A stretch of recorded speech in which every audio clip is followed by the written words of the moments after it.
বর্তমান যুগে মোবাইলের ফিঙ্গারপ্রিন্ট সেন্সর দ্বারা গোপনীয়তাকেও চ্যালেঞ্জ করা হচ্ছে। এর প্রধান এবং একটি আকর্ষণীয় প্রশ্ন হচ্ছে যে একজন ব্যক্তির মৃত্যুর পর তার ফিঙ্গারপ্রিন্টসের সাহায্যে তার মোবাইলের লক খোলা যাবে কিনা। প্রথমত জেনে রাখুন, প্রত্যেক ব্যক্তির নিজস্ব ফিঙ্গারপ্রিন্ট থাকে, যা অন্যের থেকে সম্পূর্ণরূপে আলাদা হয়। এমনকি বাচ্চারা যমজ হলেও তাদের ফিঙ্গারপ্রিন্টস আলাদা হয়। সবার ফিঙ্গারপ্রিন্টস আলাদা হওয়ার কারণে এটি নিরাপত্তার দিক দিয়ে বেশ সুরক্ষিত।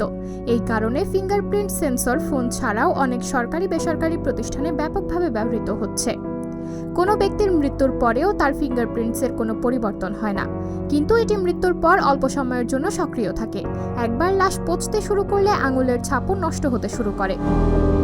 মানব শরীর সাধারণত 24 থেকে 72 ঘন্টার মধ্যে পচতে শুরু করে। সাধারণত একজন ব্যক্তির মৃত্যুর পর তার ফোন আনলক করা যাবে না, কারণ মোবাইল সহ অন্যান্য ডিভাইসগুলোতে যে ফিঙ্গারপ্রিন্ট সেন্সর ব্যবহার করা হয় তা কেবল আঙুলের বাইরের আবরণকেই না, আঙুলের মধ্যে প্রবাহিত ইলেকট্রিক ইম্পালসেসগুলোকেও ট্র্যাক করে। এমন অবস্থায় যখন মোবাইলের ফিঙ্গারপ্রিন্ট সেন্সর মৃত ব্যক্তির আঙুল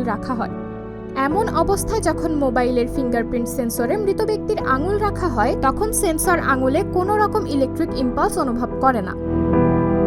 মৃত্যুর কারণে শরীরের নিউরনও কাজ করা বন্ধ করে দেয়।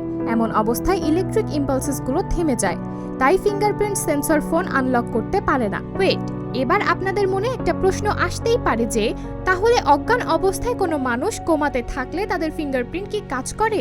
এর উত্তর হলো হ্যাঁ, করে। কারণ তার বডি সক্রিয় না থাকলেও তাদের ব্রেইন এবং হার্ট সবসময় অ্যাক্টিভ থাকে। সাবরিনা জলিল, সবার কথা।